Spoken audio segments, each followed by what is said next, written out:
Alright guys, welcome back to another Camping with the Confers adventure. You can see out the windows, there's snow on the ground again, but we're back.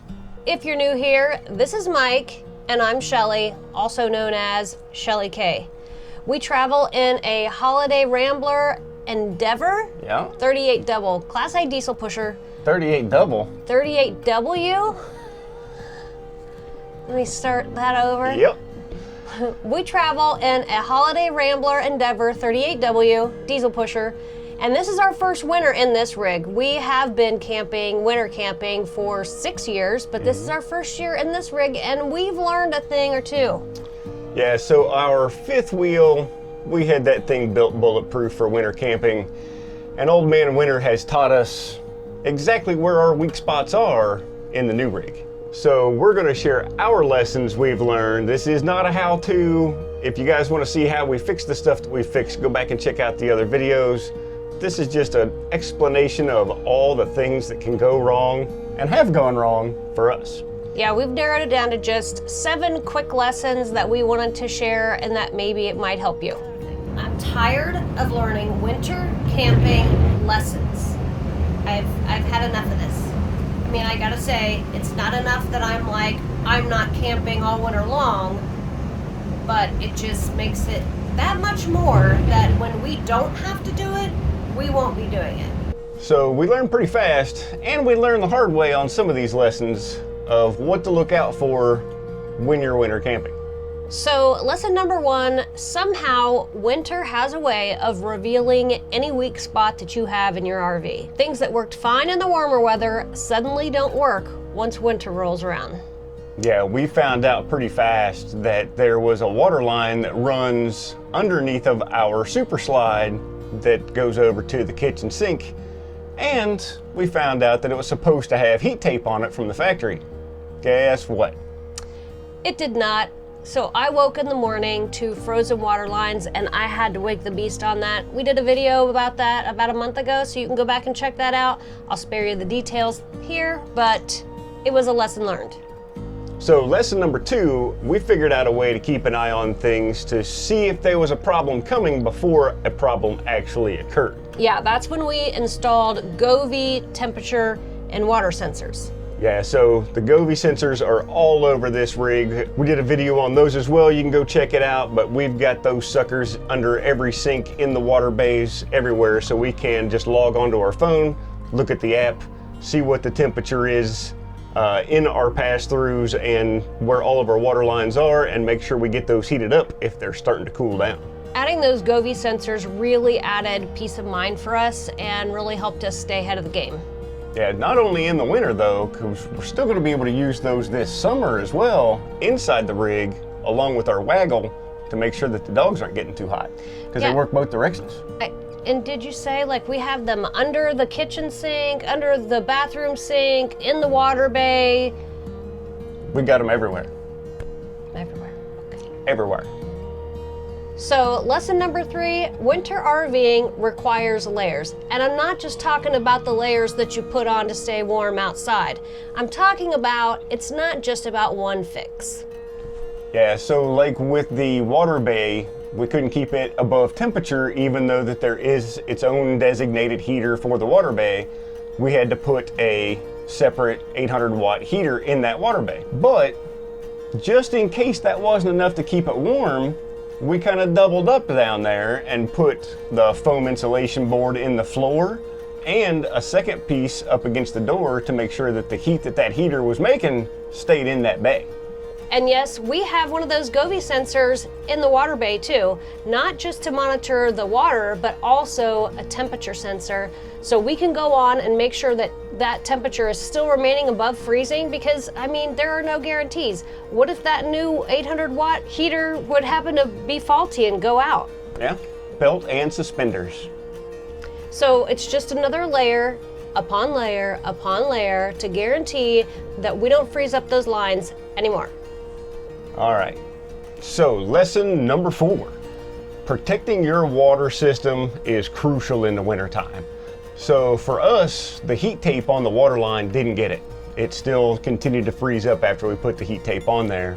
So I got some insulation tape to wrap around the water lines and the heat tape to make it all one big bundle to make another layer of protection, just to keep that one weak spot warm enough that we didn't have to worry about it freezing up. So lesson number 4 kind of rolls right into lesson number 5, which is protecting your water supply. Yes, so everybody depends on their heated water hoses. Let me show you a little example while I'm telling you about how the heated water hoses don't always work right here. So that water hose will stay warm between the spigot and where you plug it into the side of your rig, but from the wall of your rig into the actual water system is not protected, so you have another weak spot for it to freeze. But an easy fix for that, guys, is just connect your hose, fill up your tanks, disconnect your hose, and only run off of your tanks during the winter. Yeah, it only takes 15 minutes or so to fill up our tank. We can go a week or so on a tank. It's not worth taking the chance of freezing up a water line and busting it and then having to deal with that mess when it's, what is it, 7 degrees outside right now? I agree. And another drawback to using the heated water hose constantly on full hookups is then your water that comes in is warm. Yeah. Like, you know, you're drinking water. You turn on the cold water and it's still warm coming in. And it's, you know, I'm a water snob, so no. Nick. All right, so lesson number 6 that we learned was pay attention to the weather on travel days. Hey guys, not sure how this audio is going to be because I don't have a microphone on because I wasn't planning to be recording. So we are headed out on another winter camping adventure, and these conditions that we're driving in is not exactly what I had planned. I thought cold weather, sure. There was already snow on the ground, but we weren't expecting anything during our travel time. This is what we're actually driving through.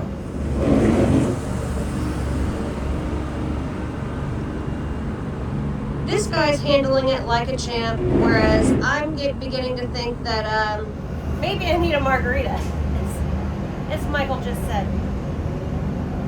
We only have like maybe an hour left to go, but this isn't, I don't like this. It's making me a nervous wreck, it honestly is. And I'm hoping that when we get off the main highway that the country roads are clear. Fine, it'll be fine. It'll be fine. That's what Michael always tells me. It'll be fine. And I say it'll be fine until it's not. That's a true story. All right, I gotta cut this because I know the audio is really bad. I'm sorry. Like I said, I was not planning this, but I had to show you these conditions. Whew, it's not good. Yeah. Not just where you are, or not just where you're going, but everywhere in between. Yeah, we learned that lesson the hard way when we had to drive this girl in a snowstorm, and that was not fun. Yeah, it handled pretty well in the snow. I'll give her that. But she does not stop well in the snow. And this was on country back roads, and because it took longer because of the snow, it meant that we also ended up traveling in the dark. In the snow. Yes, with Amish buggies on the side of the road. I mean, it was pretty treacherous, so definitely I'm gonna keep in mind from now on, we're gonna check the weather apps. Yeah, there are a couple of different drive weather, I think is one of them that I use. I should have used. You put in your route from where you're leaving from to where you're going, and it'll track where you are and give you the weather conditions ahead of time so you can kind of keep an eye on what's coming. Okay, so we have one final lesson to share with you, and then we're gonna give you just a quick list of 5 or 6 tips. So we have tips on top of our lessons. Well, yes, because lessons are things that we learned in this rig this year the hard way. Like, they weren't things that we just already knew. Gotcha. Right? The tips are things, well, we'll get to the tips. He doesn't even know the tips. We'll get to the tips. All right, so lesson number 7, it's not just the physical work that you have to deal with in the winter, it's the mental work that you have to do in the winter time too. Yeah, you do have to kind of stay aware of, like we just said, you're gonna stay weather aware.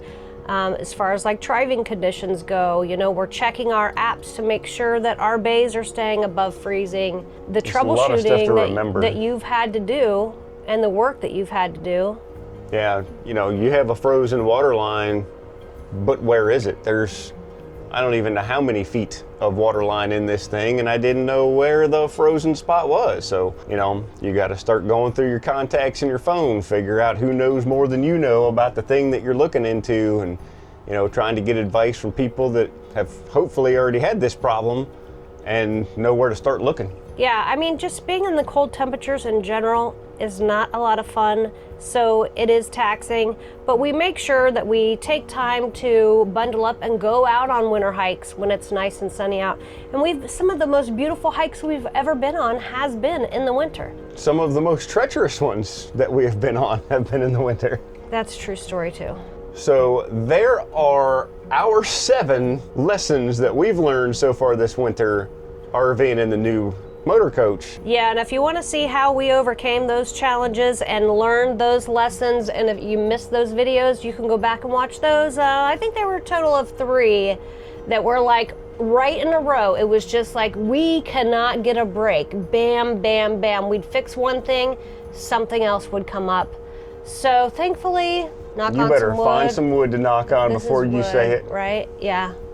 Oh, okay, so, yes. So we're just gonna talk about a few tips. Right here is a tip that I'm looking at right here. Oh, yeah, so when it's super cold outside, one thing that we have learned to do to keep us from having any frozen water lines, we can bring one of the slides in. We still have plenty of living space, and it's just an extra layer of protection for the water lines leaving that slide in. Yeah, and we actually, I mean, we don't leave this slide in all the time. We'll just bring it in usually at night. At nighttime when it's going to be its coldest temperatures. But a few other things, running a dehumidifier is really helpful in the wintertime. Also, if you haven't ever seen these before, these are these insulated pillows. You can put these up in the ceiling where your vent fans are. It helps keep the cold out. Any place where you can detect a draft, find a way to seal up that draft. We actually have one right now that is leaking warm air that we need to get fixed. Yeah, I don't know how to fix that one yet. So the problem is where the track runs for our super slide, the rubber seal that goes around it, it's so big, like there's a 2-inch gap on either side of the track for the slide. And in the daytime, like when it's still dark inside, but it's light outside, you can see the light shining in through. So I know we're losing a lot of heat there.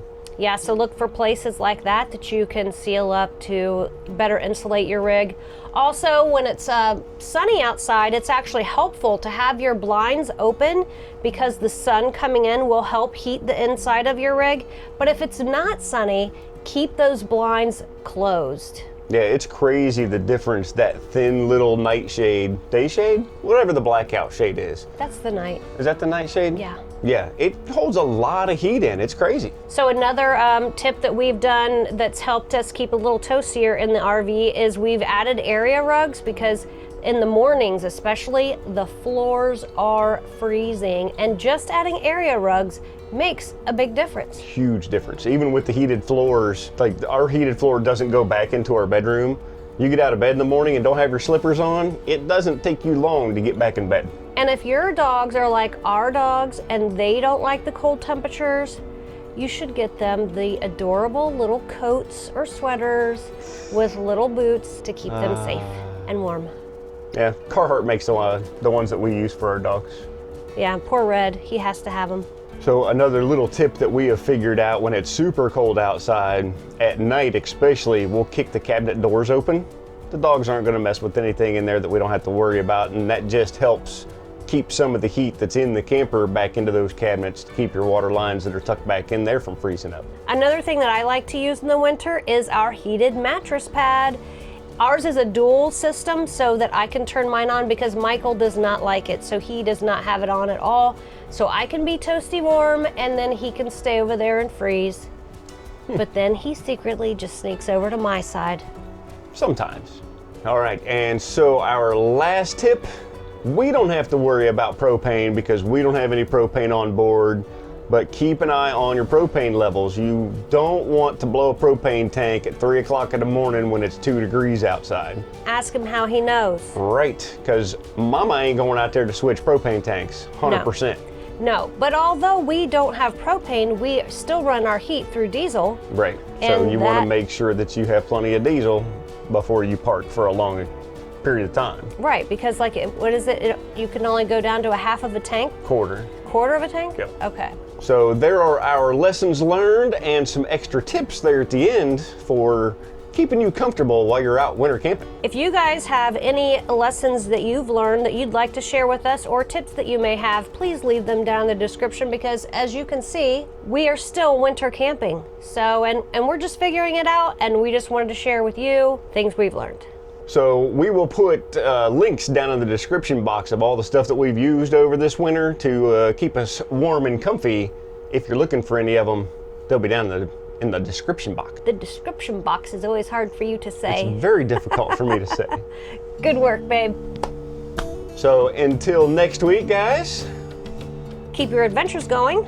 we'll see you guys next week. Even though we've learned a lot of lessons about winter camping, we wouldn't trade it for anything. What makes it truly special are the people we get to hang out with, the local spots we get to discover, and just soaking in this amazing life.